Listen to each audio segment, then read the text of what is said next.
On my 30th birthday, I found on Instagram that my family had surprised my sister with a Paris vacation. My mother then commented, "She's the sole one who makes US truly proud." I smirked, accessed the bank account, and chose to withdraw. What if the people who were supposed to love you unconditionally, your own family, were actually stealing from you? On my 30th birthday, with a lonely cupcake staring back at me, I discovered a betrayal so deep, it shattered my entire world and forced me to make a choice that would either destroy my family or finally save myself.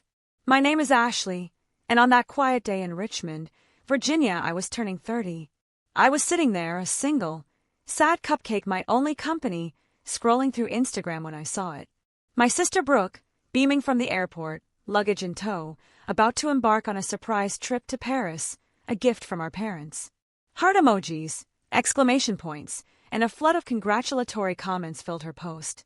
But what stopped my breath, what truly sucker punched me, was my mom's comment, pinned right at the top for everyone to see. "She's the only one who makes us proud." 30 years old, a pharmaceutical sales rep, making decent money, but still nothing glamorous. I lived alone, mostly kept to myself, and for the better part of 8 years, I'd been desperately trying to prove my worth to my family. That morning, I'd woken up with a sliver of hope, a phone call, a text, maybe even a card. Instead, crushing silence, and then that Instagram post. I just sat there, frozen at my small kitchen table. That cupcake I'd bought myself, it just looked sadder and sadder. I kept refreshing the post, almost hoping I'd misread it, that it was a cruel joke. But nope, there it was. Brooke, 4 years younger, 26, glowing like she'd won the actual lottery. And Mom's comment, screaming at me from the top. The truth, I wasn't really surprised. Not deep down. This was just how it had always been. Brooke? She was the golden child. The one who could do no wrong. The one who soaked up all the attention, all the praise, all the unwavering support. And me.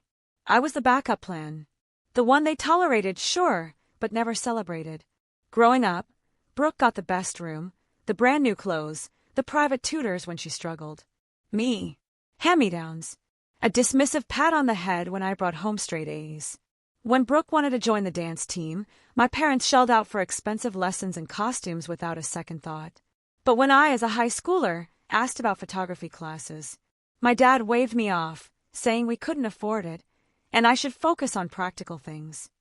So I worked my butt off at a grocery store, saving every penny for a used camera. My parents never showed up to the small art show where my photos were displayed. Not once. But every single one of Brooke's dance recitals, front row, flowers in hand. That afternoon, I called my mom, just in case she'd forgotten. The phone rang 4 excruciating times before she finally picked up.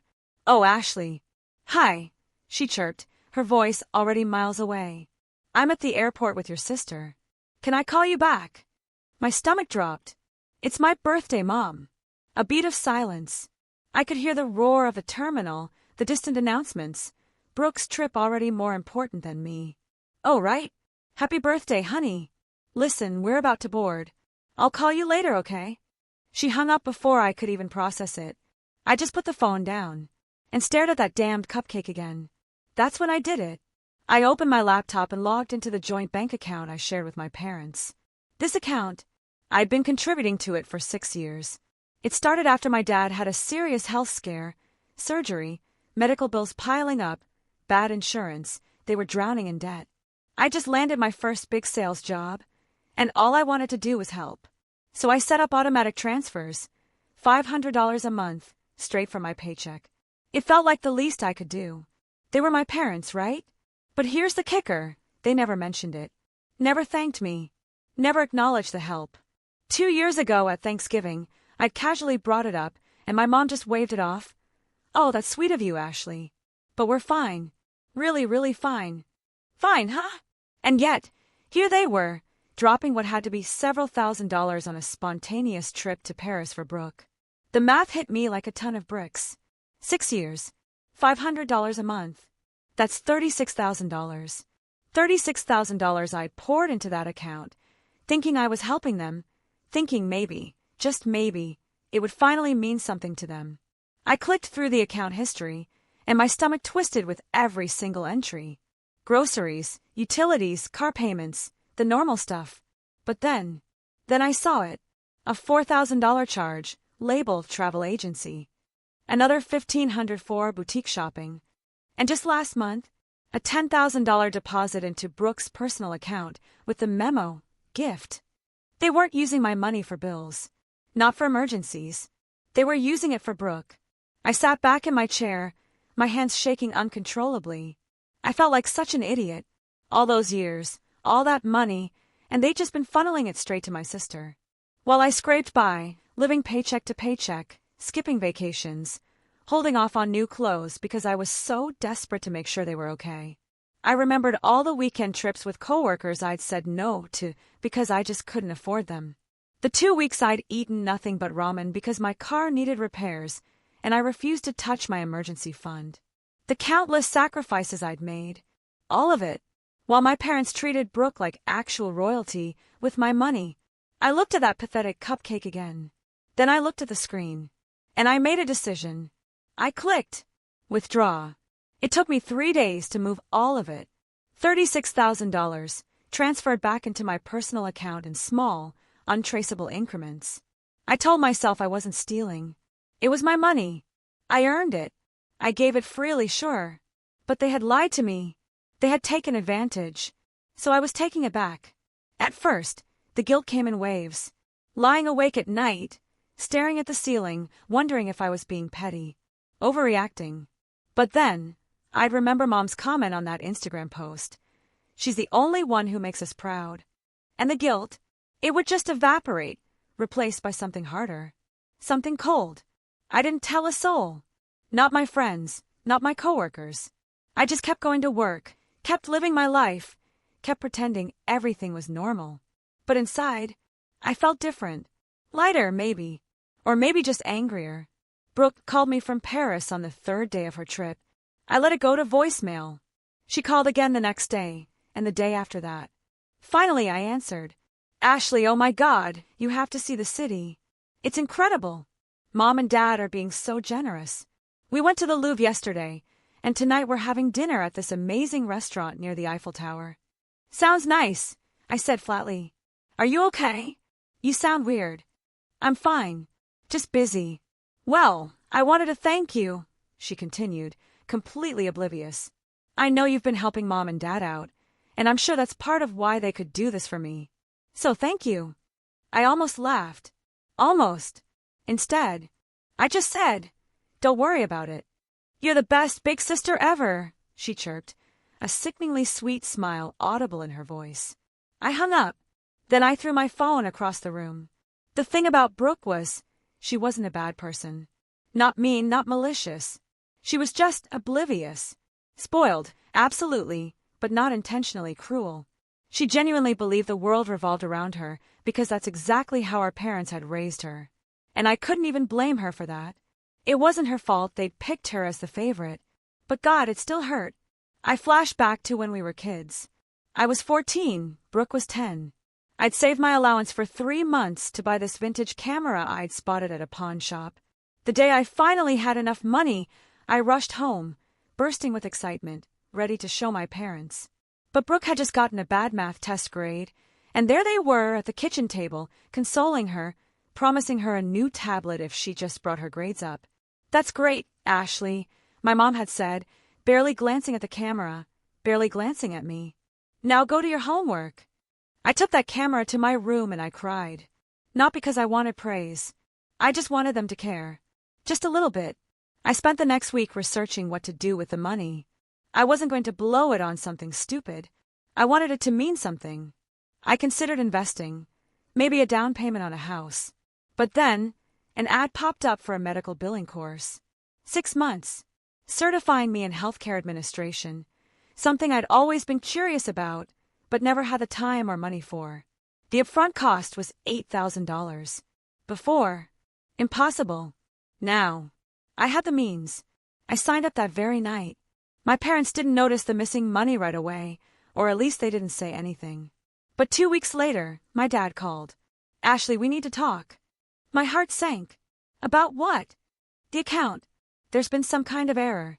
A lot of money is missing. Missing? Yeah, over 30,000. I called the bank, and they said it was transferred out.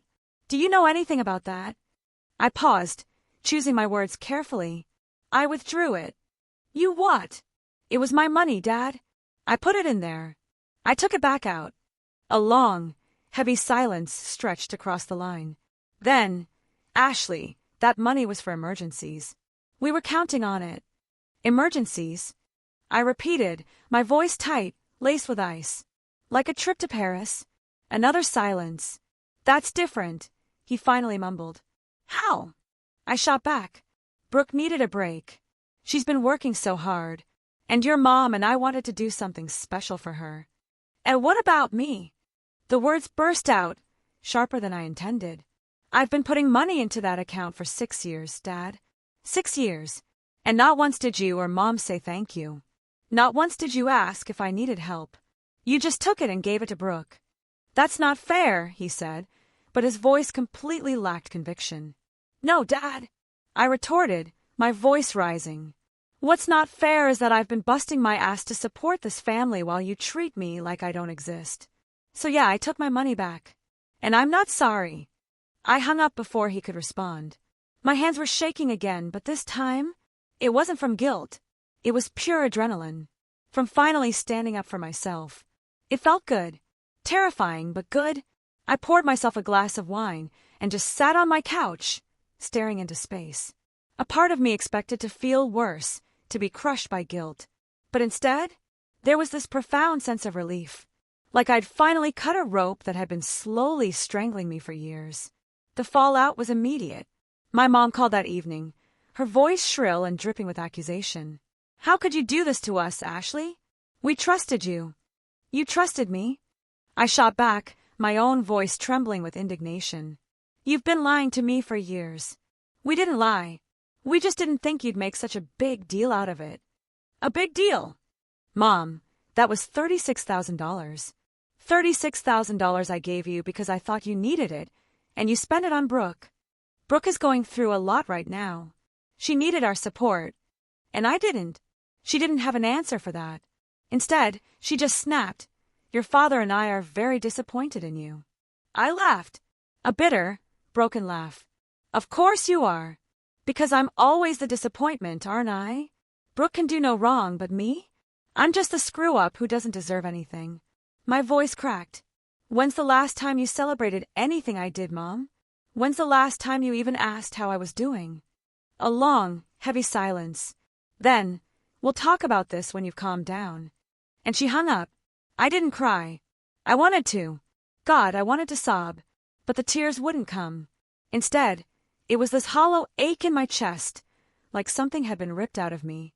I'd always known about their favoritism, but hearing my mom defend it so casually, so dismissively, that was what truly broke me. After that, I just threw myself into the medical billing course. It became my refuge, a way to channel all that raw anger and hurt into something productive. The coursework was intense, but I loved it. For the first time in years, I felt like I was doing something just for me. Not for anyone else, not to prove a point, not to earn approval. Just for me. Classes were twice a week in the evenings, and on weekends, I'd bury myself in textbooks at a coffee shop. I started meeting other students, people also striving to better their lives. And for once, I didn't feel so utterly alone. There was Patricia, a single mom in her 40s, retraining after a factory layoff. We'd grab lunch, and she'd tell me about her kids, about how hard it all was, but how incredibly worth it. You're doing the right thing, she'd say, reviewing billing codes with me. Investing in yourself, that's the smartest thing you can do. My coworker, Vanessa, noticed the change in me too. We'd always been friendly, but she started inviting me for coffee more often, really asking how I was doing. I didn't tell her everything, but I told her enough about the money, about my family, about how invisible I'd always felt. You did the right thing, she insisted, one afternoon at a cafe near our office. They were taking advantage of you. I keep telling myself that, I admitted. But a part of me still feels guilty. Why? Because you stood up for yourself. Because they're my parents and Brooke is my sister. I'm supposed to just forgive them, right? Vanessa shook her head. Forgiveness isn't the same as being a doormat, Ashley. You can love your family and still set boundaries. Her words stuck with me. I'd spent so long trying to earn my family's love that I'd forgotten I didn't have to. I could just walk away. But walking away, that was easier said than done. 3 weeks after my birthday, Brooke returned from Paris and called again. This time I answered. Ashley, what the hell is going on? Mom and Dad are furious with you. Oh, I'm sure they are. They said you took money out of their account. Is that true? It was my money, Brooke. But they needed it. No, they didn't. They used it to send you to Paris. She went quiet for a moment. Then, softly, I didn't know that. Of course you didn't. I snapped. You never know anything, do you? You just get to coast through life while the rest of us pick up the pieces. That's not fair, she said, her voice small. Maybe not. But it's true, Ashley. I'm sorry. I didn't realize. It doesn't matter anymore, I interrupted, cutting her off. Just enjoy your life, Brooke. That's what you're good at. I hung up and blocked her number. That night, I looked at myself in the mirror for a long, long time. I barely recognized the person staring back. She looked harder, angrier, but also stronger.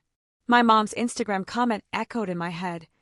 She's the only one who makes us proud. And then it hit me. I didn't need them to be proud of me. I just needed to be proud of myself. And for the very first time in my life, I scrolled through old photos from the past few years. Work events, dinners with friends, solo trips I'd managed to scrape together. In every single one, I was smiling, but that smile never quite reached my eyes. I looked tired, defeated. Right then, standing in my bathroom, sweatpants, messy hair, I took a selfie. And I smiled, a real smile, because I'd finally done something for me. I posted it on my own Instagram with a simple caption, 30 and thriving. No tags. I didn't need to. This wasn't for them. This was for me. A month later, my parents finally reached out. I'd blocked Brooke's number, but Mom found another way, email. The subject line, we need to talk about this situation. I almost deleted it unread. But curiosity, that nagging demon, won. I opened it. Ashley, it began. Your father and I have been discussing your recent behavior, and we think you owe us an explanation. Taking that money was extremely selfish, especially when you knew we had plans. Brooke has been very upset by all of this, and frankly, so have we. We raised you better than this. We expect you to return the money immediately and apologize to your sister for ruining her trip experience. She's been crying every day since she found out what you did. Family is supposed to support each other, and you've let us all down. Please call us so we can resolve this like adults. Mom. I read it 3 times. Each time, my blood pressure climbed a little higher. They expected me to apologize. They expected me to return the money. And somehow, in their twisted, self-serving logic, I was the one who'd ruined Brooke's trip? A trip she'd already taken, already enjoyed, funded by my own hard-earned money. My fingers flew across the keyboard, a furious blaze. Mom, I typed, I don't owe you anything. Not an explanation, not an apology, and certainly not that money. I gave it to you in good faith, believing you needed it for medical bills and essential expenses. Instead, you used it to spoil Brooke while treating me like I didn't exist. I'm done being your backup bank account. I'm done being invisible. Don't contact me again unless you're ready to have an honest conversation about how you've treated me for the last 30 years. Ashley. I hit send before I could even second-guess myself. The medical billing course was going great. 2 months in and I was excelling. Patricia and I had become genuine friends, studying together, sharing our lives. She was the first person I told the full story to. They said what? She asked, eyes wide, disbelief plain on her face. We were at our usual coffee shop, textbooks spread out. They want me to apologize and return the money. Are they insane? Apparently, I said, taking a sip of my coffee. Mom made it sound like I'd committed some terrible crime. Patricia shook her head. You know what I think? I think they're panicking. They got used to that cushion of money, and now it's gone. They're trying to guilt you into giving it back. It's working a little, I admitted. I keep thinking about Brooke crying. Brooke's a grown woman, Patricia countered firmly. If she's crying, it's because she finally had to face reality. I wanted to believe that. I really did. But there was still this tiny part of me that felt guilty. That part, trained since childhood, to put everyone else first, to smooth things over, to make sure everyone was happy. Everyone except me. My phone buzzed. Unknown number. But the area code, Virginia. Against my better judgment, I answered. Hello, Ashley. It's Dad. I should have hung up, blocked the number immediately. But something in his voice stopped me. What do you want? I want to talk. Really talk. Not argue, not fight. Just talk. I hesitated. I'm listening. Your mom's email was out of line. I told her that. But Ashley, you have to understand where we're coming from. The money. We had plans for it. Plans that didn't include me. He sighed. It's not that simple. Actually, Dad, I said, cutting him off. It is. You took my money and gave it to Brooke. You let Mom post that comment on Instagram saying Brooke was the only child who made you proud. You forgot my birthday. It really is that simple. We didn't forget your birthday. Your mom was just distracted with getting Brooke to the airport. That's worse, Dad. That's so much worse. You chose to prioritize Brooke over me. Again. Like you always do. Brooke needs more support. She's not as stable as you are. There it was. The excuse I'd heard 1,000 times growing up. Brooke needs more. Brooke's struggling. Brooke deserves special treatment. And me. I was just supposed to be stable. Solid. The one who never needed anything. I'm not doing this anymore, I said quietly. I'm not going to keep setting myself on fire to keep everyone else warm. Ashley, no. No, Dad. I'm done. I took my money back, and I'm using it to better my life. If you can't be happy for me, then we don't have anything else to talk about.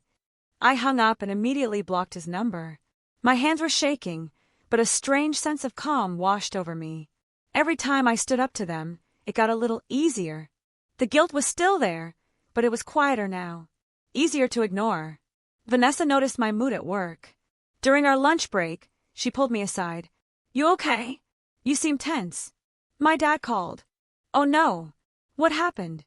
I told her about the conversation, about his ridiculous excuse that Brooke needed more support, and how I'd finally had enough. Vanessa listened, quietly, attentively. Then she said, You know what I think? I think you're grieving. Grieving? Yeah. You're grieving the family you thought you had, or the family you wanted to have. And that's okay. It's normal. But you can't let that grief pull you back into their dysfunction. She was right. I was grieving. Mourning the relationship I'd never have with my parents, the sisterhood Brooke, and I would never truly share. But more than that, I was grieving the version of myself who'd spent so many years trying to earn love that should have been freely given. That weekend, studying at the coffee shop, my phone buzzed. Another unknown number. This time it was Brooke. Ashley, please talk to me. I got a new phone. I didn't know about the money. I didn't know they were using yours. I'm so sorry. Can we please talk? I stared at the message. A part of me, the old me, wanted to respond, to hear her out. But another part, the stronger, wiser part, knew it wouldn't change anything. I typed back, Brooke, I need space. I'm not ready to talk yet. Maybe someday, but not now.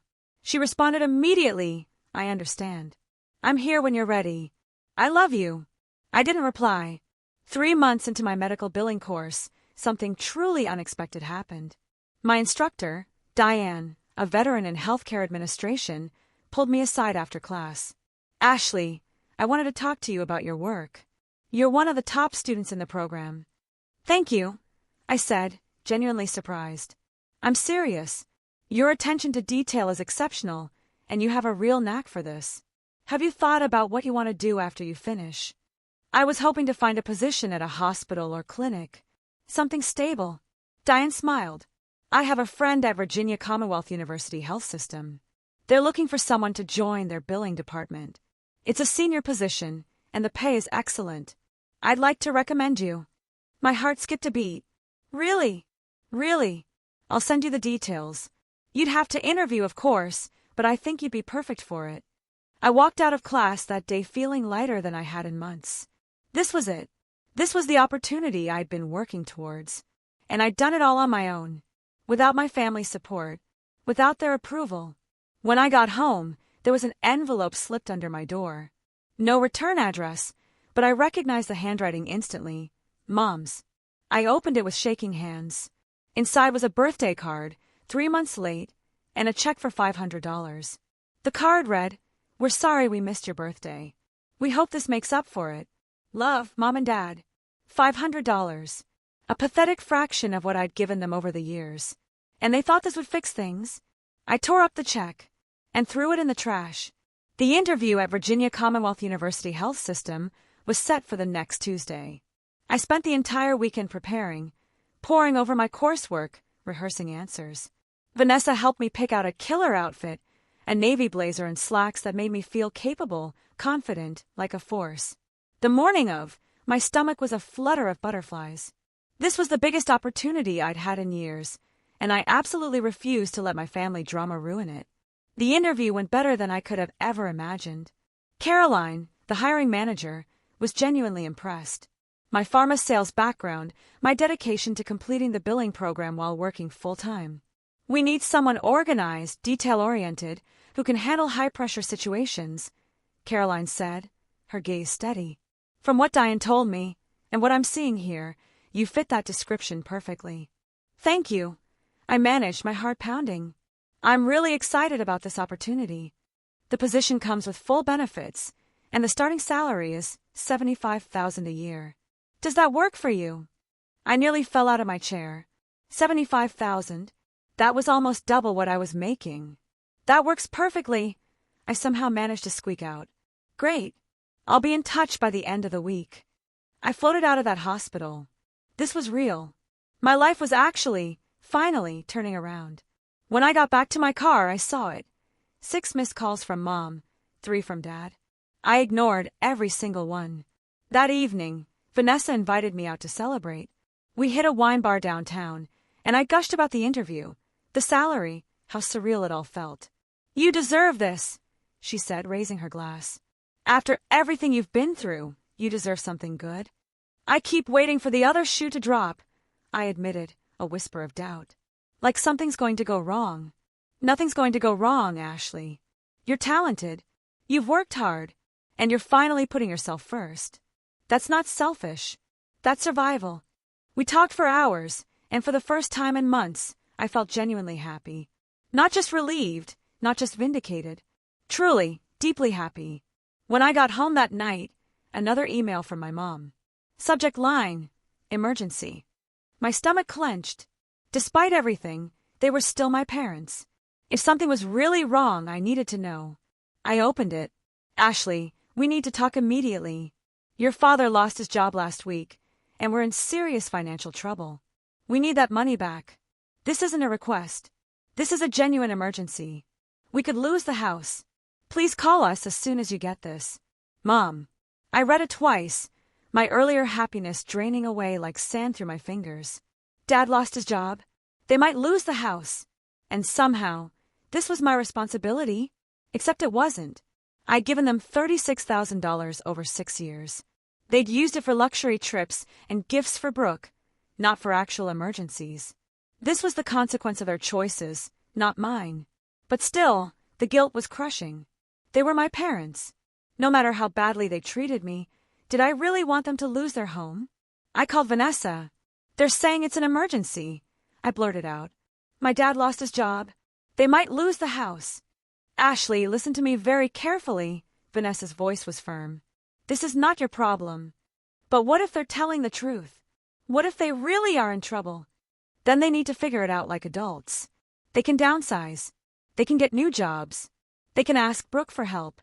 You are not their safety net. You gave them $36,000, and they wasted it. If they're in financial trouble now, that's on them." "I know you're right," I said, a defeated sigh. "I know that. But, no buts. You're about to start an amazing new job. You're building a life for yourself. Don't let them drag you back down." I took a deep breath. "You're right. You're absolutely right." After I hung up with Vanessa, I replied to my mom's email. "Mom, I'm sorry to hear about Dad's job, but I can't help you financially. I gave you $36,000 over the years, and you chose to spend it on things that weren't emergencies.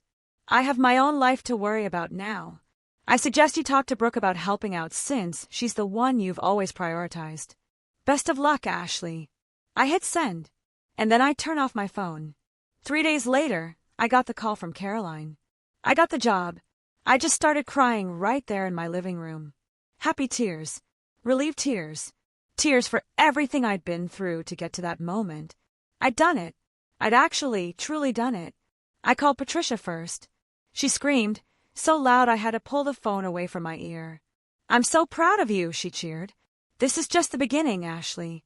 You're going to do amazing things. Then I called Vanessa, who insisted we celebrate properly. We went to a nice restaurant downtown, not too fancy, but definitely nicer than anywhere I'd been in years. I ordered the most expensive thing on the menu and felt zero guilt about it. To new beginnings, Vanessa said, raising her glass. To new beginnings, I echoed, a genuine smile on my face. My start date was in 3 weeks. I gave notice at my pharmaceutical company, and my boss was understanding, even congratulatory. The medical billing course was winding down, and I finished with top marks. Everything was finally falling into place. Then Brooke showed up at my apartment. I was coming home from the grocery store when I saw her sitting on the steps outside my building. She looked different, thinner, tired. Her usual polished appearance was gone, replaced by something subdued, almost fragile. What are you doing here? I asked, not unkindly, but certainly not warmly. I needed to see you. To apologize in person. Brooke, I told you I need space. I know. But please, just give me 5 minutes. That's all I'm asking. I hesitated, then unlocked the door. 5 minutes. We went up to my apartment. I set the groceries on the counter. Brooke stood awkwardly in my living room, looking around like she'd never been there. She hadn't. I'd never invited her. Ashley, I didn't know, she started, her voice barely a whisper.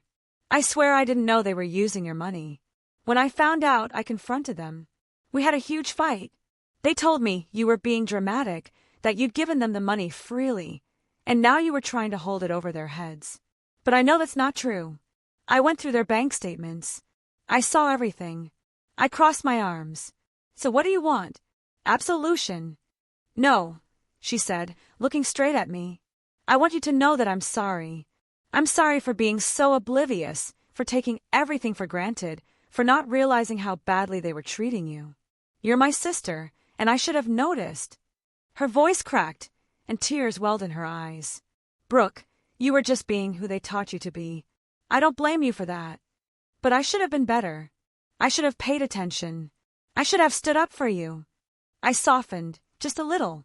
Yeah, you should have. I told them I'm not taking any more money from them until they apologize to you.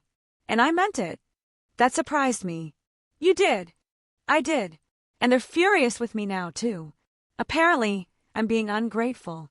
Despite everything, a small flicker of sympathy for her ignited. Welcome to my world. I don't know how you dealt with this for so long. I didn't have a choice. Brooke wiped her eyes. I'm moving out of their house. I got my own apartment, and I'm going back to school to finish my degree. I'm not going to be their perfect little princess anymore. Good for you, I said, and I truly meant it. Do you think we could ever be real sisters? Not just by blood, but actually be there for each other. I thought about it. Maybe someday. But it's going to take time, Brooke. A lot of time. I understand. I'll wait as long as it takes. After she left, I sat on my couch, processing her words. She was trying. She was actually trying. It didn't erase the past, but it was something. My phone buzzed with another email from Mom. I almost didn't open it, but something made me click. Ashley, I don't know what you said to Brooke, but she's refusing to help us. You've turned her against us. You're tearing this family apart. I hope you're happy. Mom. I deleted the email without responding. Was I happy? Yes.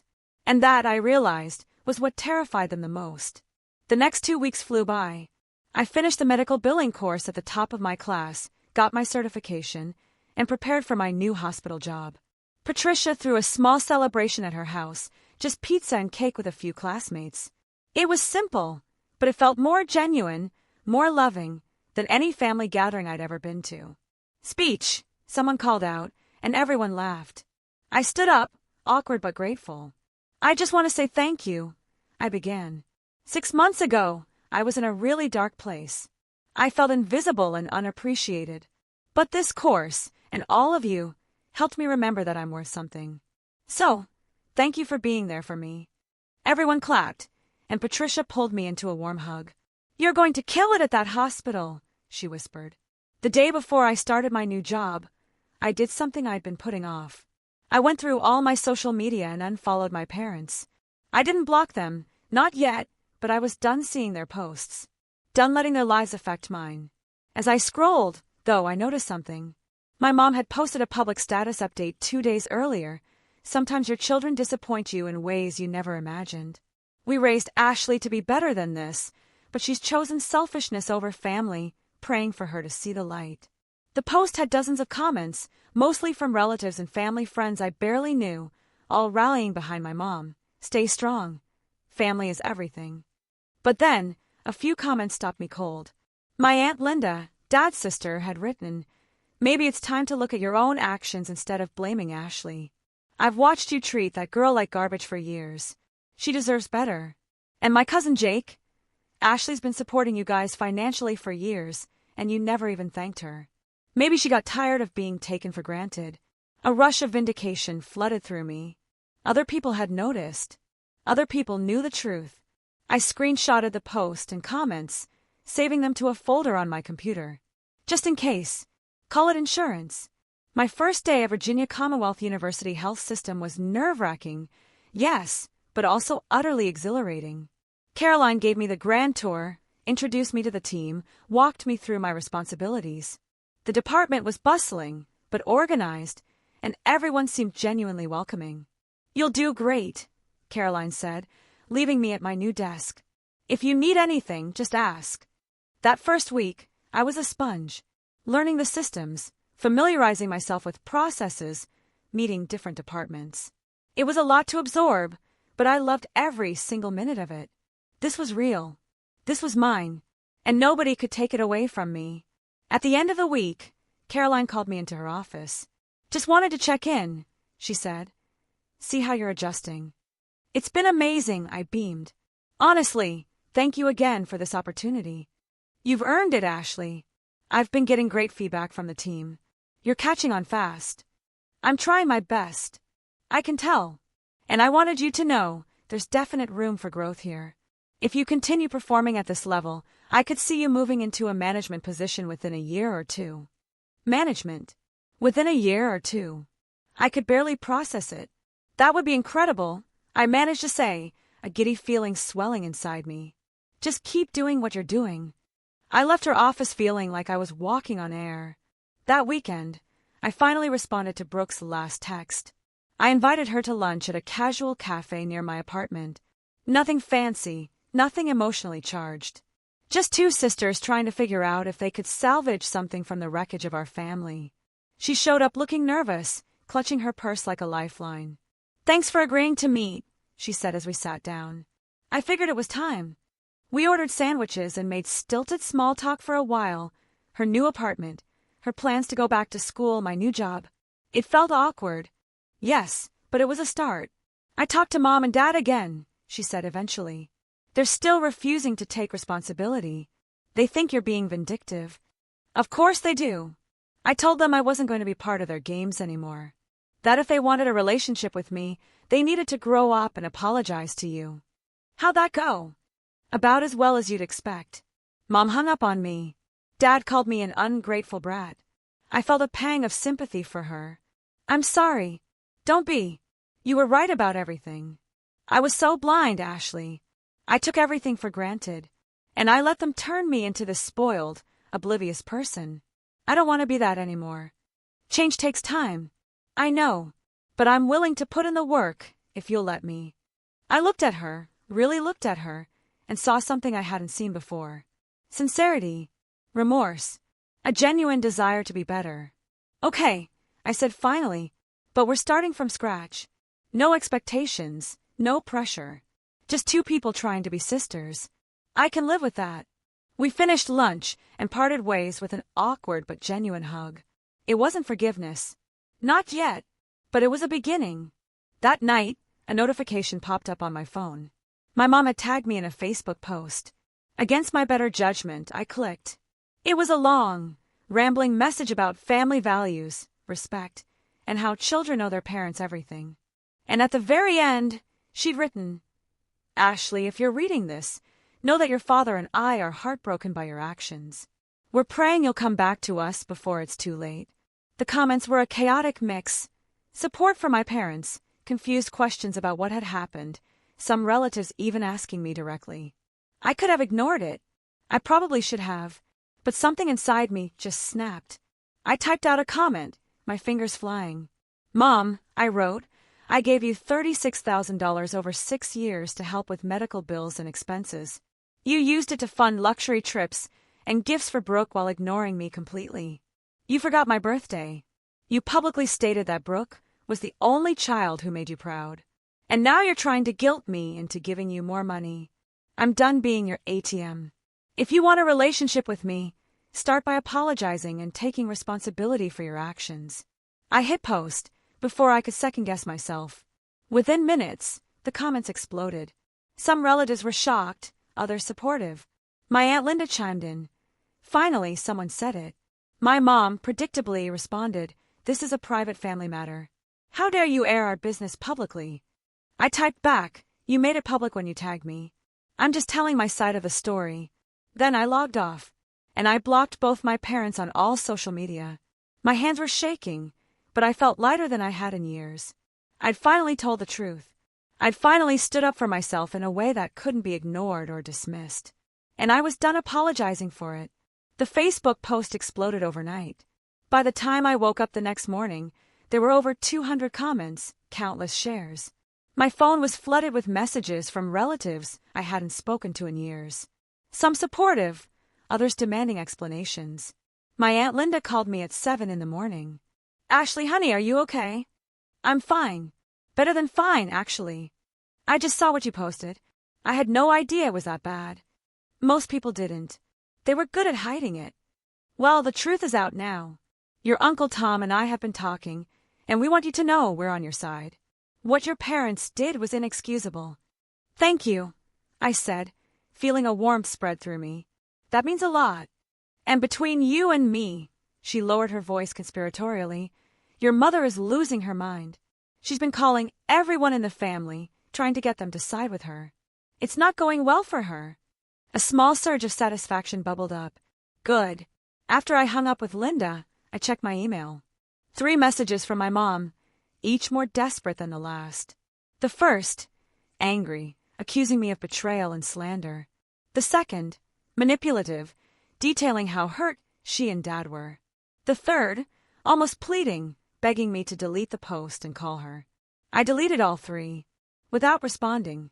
At work that Monday, I threw myself into my new role. The hospital billing department was complex, demanding, and I loved the challenge. Caroline had entrusted me with several high-priority accounts, and I was determined to prove I belonged there. During lunch, Vanessa called. "So I saw your Facebook post." "You and everyone else," I sighed. "Are you okay?" That took guts. I'm tired of hiding their dysfunction. If they wanted privacy, they shouldn't have aired their grievances publicly first. Fair point. How are they taking it? Not well, from what I hear. But that's not my problem anymore. Good for you, Ashley. Seriously, I'm proud of you. That afternoon, a call came from an unknown number. I almost didn't answer, but something told me I should. "Hello, Ashley. It's your dad." I tensed. "How did you get this number?" "I asked your cousin Jake. Please don't hang up." I said nothing, just waited. "Your mother is beside herself. That Facebook post, you've humiliated us in front of the entire family. You've humiliated yourselves. I just told the truth. We need to meet face to face. We need to resolve this." "There's nothing to resolve, Dad. You and Mom made your choices. I made mine. We're done. Ashley, please. We're your parents." "Then maybe you should have acted like it. I'm asking you one more time. Meet with us this week. We'll buy you dinner. We'll talk things through like adults." I almost laughed. Like adults. Dad, adults don't forget their daughter's birthday. Adults don't steal money from one child to spoil another. Adults take responsibility for their actions. We're willing to admit we made mistakes. That stopped me cold. You're willing to admit it. Yes. We know we haven't been perfect. We want to make things right. I was quiet for a long moment. A part of me wanted to refuse, to keep that wall up. But another part, the part that still remembered being that little girl who just wanted her parents to love her, wondered if maybe, just maybe, they were sincere. Fine, I said, one dinner. But I choose the place. And Brooke comes too. Why does Brooke need to be there? Because she's part of this family too. And she deserves to hear whatever you have to say. He hesitated. Okay. When? Friday night, 6 p.m. I'll text you the address. After I hung up, I immediately called Brooke. They want to meet, I told her. All of us. Friday night. What did you say? I said yes, but I need you there as backup. Of course I'll be there. And Brooke, don't tell them what we've talked about. I want to see if they're actually going to be honest, or if this is just another manipulation. Got it. I spent the next few days preparing for that dinner. I made a mental list of everything I wanted to say. Every grievance I'd buried over the years. I wasn't going to yell. I wasn't going to cry. I was going to be calm, clear, and firm. They were going to hear me, whether they liked it or not. Friday arrived faster than I expected. I chose a quiet restaurant in downtown Richmond, public enough to prevent a scene, but private enough for a serious conversation. I arrived early, claimed a table in a back corner. Brooke showed up 15 minutes before our parents, looking visibly nervous. You okay? She whispered. I will be. At exactly 6 p.m., my parents walked in. Mom looked older, her face tight with stress. Dad had lost weight, his shoulders hunched as if carrying a heavy burden. They sat across from us, and for a moment, an unbearable silence hung in the air. Finally, Dad cleared his throat. Thank you for agreeing to meet. Let's just get to it, I said, my voice steady. You wanted to talk, so talk. Mom folded her hands on the table. Ashley, we owe you an apology. I waited. We've been thinking a lot about what you said about the money and how we've treated you. And you're right. We haven't been fair to you. Go on. We've always worried about Brooke more because she struggled with things you seem to handle easily. You were always so independent, so capable. We thought you didn't need us as much, so we just stopped trying. You didn't stop trying, I corrected, my voice sharp. You just prioritized differently. You forgot my birthday. Mom, you commented on Instagram that Brooke was the only one who made you proud. How was that prioritizing differently? She looked down, away from my gaze. That comment was a mistake. I was just excited for your sister. A mistake you left up for everyone to see. Dad jumped in. We're here because we want to fix this. We want our family back. You want your ATM back, I corrected. Let's be honest about what this is really about. That's not fair, Mom protested, her head snapping up. Isn't it? Dad lost his job. You're in financial trouble, and suddenly you want to reconcile? The timing is pretty convenient, wouldn't you say? Brooke, who had been silent, spoke up for the first time, her voice firm. She's right. You didn't care about fixing things until you needed money. Mom turned to her, genuinely shocked. Brooke, you know that's not true. Actually, I don't, Brooke countered. Ashley's been telling the truth about everything. I went through the bank statements. I saw where all her money went. And I've been thinking about how differently you treated us growing up. She's not making this up. We gave you both everything we could. Dad insisted. No, I said firmly. You gave Brooke everything. You gave me leftovers and criticism. The table fell silent. Finally, Mom's carefully constructed facade cracked. What do you want from us, Ashley? You want us to grovel? To beg? We're here. We're apologizing. What more do you want? I want you to mean it. We do mean it. Then prove it. Tell me one thing you're proud of me for. One accomplishment you celebrated. One time you put my needs first. She opened her mouth, then closed it. She couldn't think of anything. The realization hit me like a punch to the gut. They really couldn't think of a single thing. That's what I thought, I said quietly. Dad leaned forward, his voice strained. Ashley, you're being unreasonable. We're trying here. No, you're trying to manipulate me into feeling guilty, so I'll give you more money. There's a difference. That's not what this is about. Mom protested weakly. Then what is it about? Because from where I'm sitting, this looks like a last-ditch effort to get back into my good graces, so you can use me again. Brooke reached over and squeezed my hand under the table. That simple gesture gave me strength. Let me make something very clear, I continued, my voice unwavering. I'm not giving you any more money. Not now. Not ever. I spent 6 years supporting you and you used me. That's done. Mom's eyes filled with tears. We're going to lose the house, Ashley. Is that what you want? To see your parents homeless? You're not going to be homeless. You have options. You can downsize. You can get new jobs. You can ask Brooke for help, since she's apparently the only daughter you care about. I already told them no, Brooke said quietly, her gaze firm on our parents. I'm not enabling this anymore either. My parents looked at her, matching expressions of profound betrayal on their faces. You too? Dad asked, his voice incredulous. We raised you better than this. No, Brooke shot back. You raised me to be selfish and entitled. Ashley's helping me see that. Mom pushed back from the table, her voice rising in indignation. This is ridiculous. We've apologized. We've admitted we made mistakes. What more do you want? I want you to understand why what you did was wrong. I want you to acknowledge that you hurt me. Not just say sorry because you think it's what I want to hear. Fine. You want specifics? We're sorry we forgot your birthday. We're sorry we didn't celebrate your achievements. We're sorry we used your money. Is that what you wanted to hear? Say it like you mean it. Mom's face hardened. I've said all I'm going to say. If that's not good enough for you, then I guess we're done here. She stood up, grabbing her purse. Dad looked between us, conflicted, his eyes pleading. Are you coming? She snapped at him. He stood slowly. Ashley, I hope you reconsider. Family is important.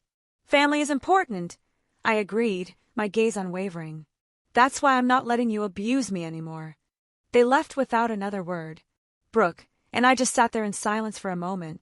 Well, she finally said, a wry smile touching her lips. That went about as well as expected. Yeah. Are you okay? I am actually. I gave them a chance. They blew it. That's on them. We ordered dinner and spent the next hour talking about everything except our parents.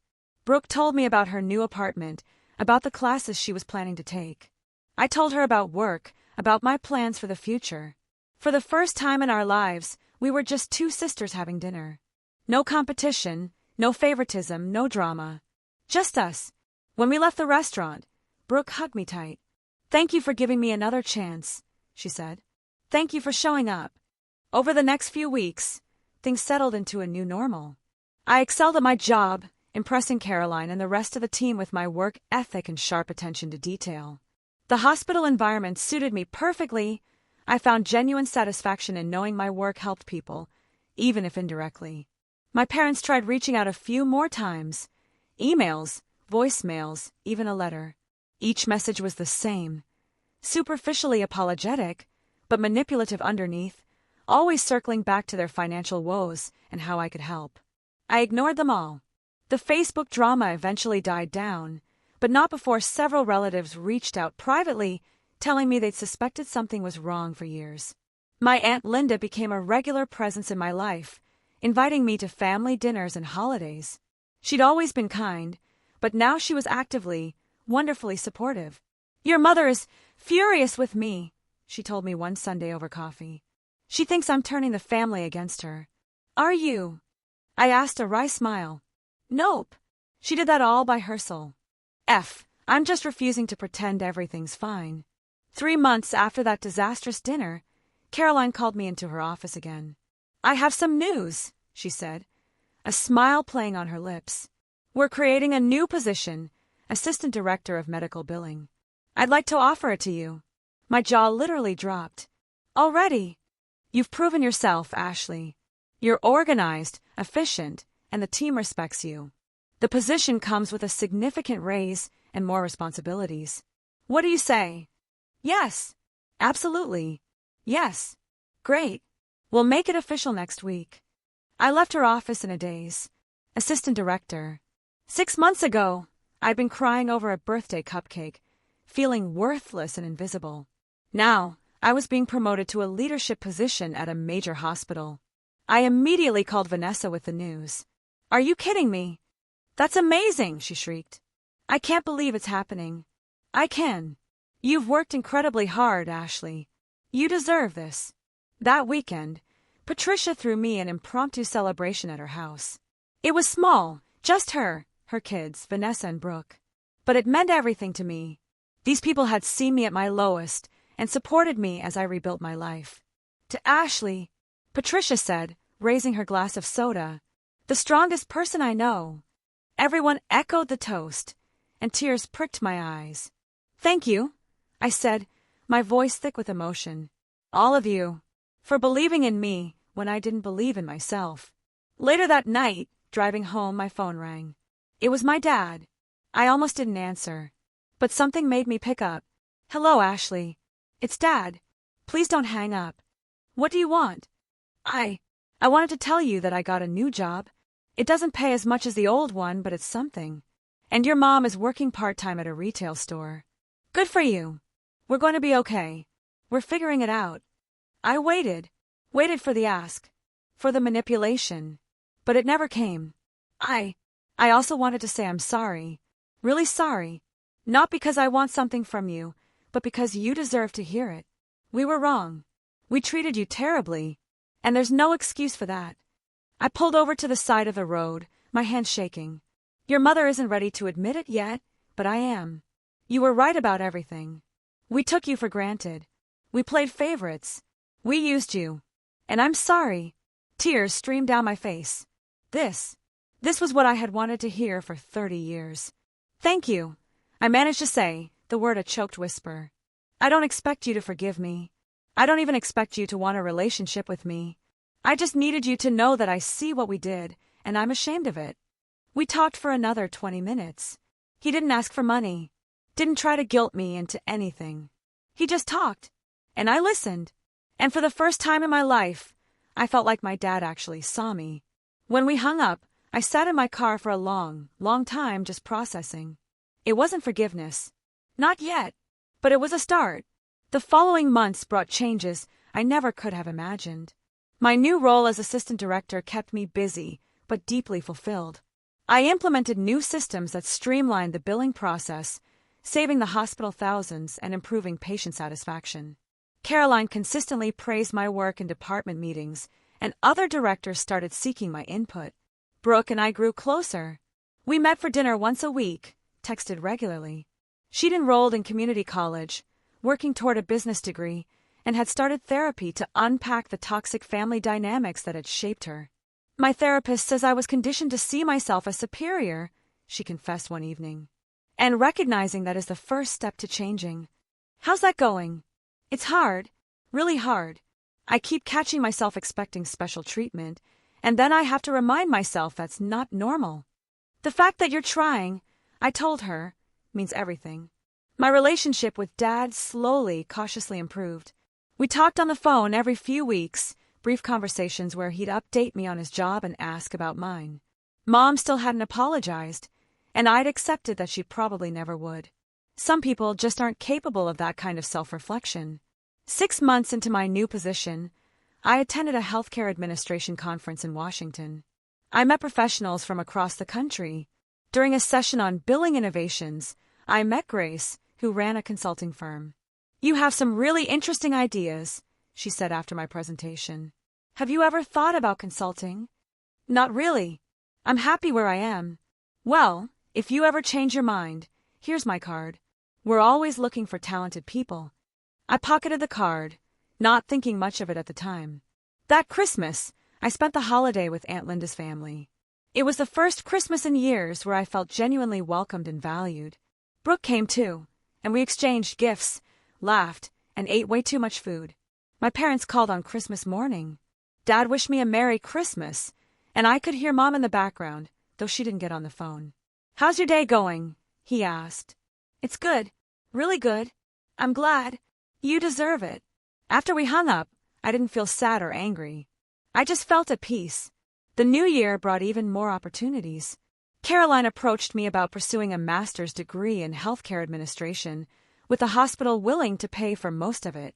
I enrolled in an online program, thrilled at the chance to further my education. Vanessa got engaged and asked me to be a bridesmaid. Patricia's daughter graduated high school, deciding to pursue nursing, inspired by the stories her mom and I had shared. My life was full in ways I never thought possible. One Saturday afternoon in March, cleaning my apartment, I found the old birthday card my parents had sent, the one with the $500 check I'd torn up. I kept the pieces in a drawer, though I wasn't sure why. I looked at them for a long moment, then simply threw them in the trash. I didn't need their money. I didn't need their approval. I had built a life I was proud of, surrounded by people who actually valued me. That evening, I got a message from Brooke. Just wanted to say, I'm proud of you for everything. I smiled and typed back, proud of you too. A few days later, my mom finally broke her silence. An email, no subject line. Ashley, it read, I've been doing a lot of thinking. Your father tells me you're doing well, and I'm glad. I'm not good at apologies, and I don't know if I ever will be, but I want you to know that I do see you now. I see what we did, how we hurt you. I don't expect you to forgive me. I just wanted you to know that I'm trying to be better. Maybe one day we can talk. Mom. It wasn't the groveling apology I'd once fantasized about. It wasn't even a particularly good apology, but it was something. I wrote back, thank you for saying that. I'm not ready to have a relationship yet, but maybe someday. I hope you and Dad are doing okay. She responded, we are, and I hope you are too. That was enough for now. As spring turned to summer, my life continued to flourish. The hospital promoted me again, this time to Director of Revenue Operations, overseeing multiple departments. My salary had nearly tripled from what I'd been making in pharmaceutical sales, and I'd started looking at houses to buy. My parents struggled for a while after Dad's job loss, eventually selling their large house and moving into a smaller condo. They both worked now, living within their means for the first time in years. According to Brooke, they talked about me sometimes, expressing regret for how they treated me, though Mom still struggled to say it directly. Brooke graduated from community college with honors and transferred to a four-year university. She found her own path, independent of our parents' expectations, and I was genuinely proud of her. The family members, who'd initially sided with my parents, quietly reached out. Over time, some apologized, others just tried to rebuild bridges. I was selective about who I let back in, choosing relationships that felt authentic, not obligatory. Aunt Linda remained a constant, wonderful presence, and through her, I reconnected with other relatives who'd always been kind but distant. I even discovered cousins who'd had similar experiences with family favoritism, and we bonded over shared stories. 1 year after that fateful birthday, I celebrated turning 31 with a party at my new townhouse. Vanessa, Patricia, Brooke, Aunt Linda, and several colleagues from the hospital came. We ate good food, drank wine, and I felt genuinely celebrated for the first time in my life. As everyone sang happy birthday, I looked around at these people who had become my chosen family, and I was overwhelmed with gratitude, not for the struggle I'd endured, but for the strength I'd found within myself to fight back. My parents never regained their previous financial stability. Dad's new job paid considerably less, and Mom's retail position was part-time with no benefits. They lived modestly, something they'd never had to do when they had access to my money. The lavish trips and expensive gifts for Brooke became impossible. According to my sister, they actually had to learn to budget for the first time in decades. Brooke told me our mom still complained constantly about clipping coupons and shopping sales, never acknowledging that she'd once had a comfortable cushion thanks to my contributions. Dad, it seemed, had genuinely changed, accepting responsibility. But Mom continued to make subtle comments to relatives, always with an undertone suggesting I could have prevented their struggles if I'd just been less selfish. The extended family, however, saw through the manipulation now. Most had stopped enabling her narrative. Looking back at everything that happened, I realized that withdrawing that money wasn't revenge. Not really. It was self-preservation. I had spent so many years desperately trying to earn love that should have been freely given, trying to prove my worth to people who had already decided I wasn't enough. Taking back what was mine wasn't about hurting them. It was about finally choosing myself. And in doing so, I discovered something far more valuable than any amount of money could buy: the unshakable knowledge that I was enough, that I'd always been enough, and that I didn't need anyone's approval to prove it. Sometimes, the best revenge isn't revenge at all. It's simply living well, shining brighter, and refusing to let anyone dim your light ever again. So, tell me, what would you have done in my shoes? Have you ever had to choose between your family's expectations and your own well-being? I'd really love to hear your thoughts down in the comments.